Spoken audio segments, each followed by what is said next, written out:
ప్రముఖ సినీ నటుడు తమిళ super star Rajinikanth తన రాజకీయ ప్రవేశంపై అస్పష్ట ప్రకటన చేసిన నాటి నుంచి తమిళనాట వివిధ పార్టీల మద్దతుదారులు ఆందోళన చేస్తున్న సంగతి తెలిసిందే. ఈ నేపథ్యంలో తాజాగా ఎంజీఆర్ అమ్మ దీపా పెరవై పార్టీ అధినేత్రి దివంగత మాజీ ముఖ్యమంత్రి జయలలిత మేనకోడలు దీప తీవ్రంగా స్పందించారు.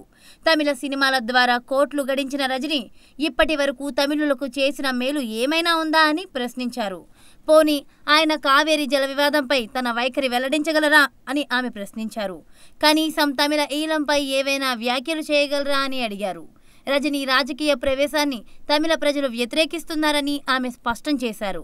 తమిళ రాజకీయ వ్యవస్థ సక్రమంగా లేదని విమర్శిస్తున్న రజనీకాంత్ ముందుగా సినీ సిస్టంను చక్కదిద్దడం మంచిదని హితవు పలికారు. తమిళ రాజకీయ వ్యవస్థ సరిగా లేదని చెప్పడానికి రజనీకి ఉన్న అర్హతలేమిటో తనకు తెలియడం లేదని ఆమె ఆశ్చర్యం వ్యక్తం చేశారు. రాజకీయ వ్యవస్థ సరిగా లేదని చెప్పే రజనీకాంత్ ముందుగా నడిగర్ సంఘంలో 3000 మంది సభ్యులుంటే 3000కు మించిన సమస్యలు ఉన్నాయని వాటిని చక్కదిద్దాలని ఆమె సూచించారు.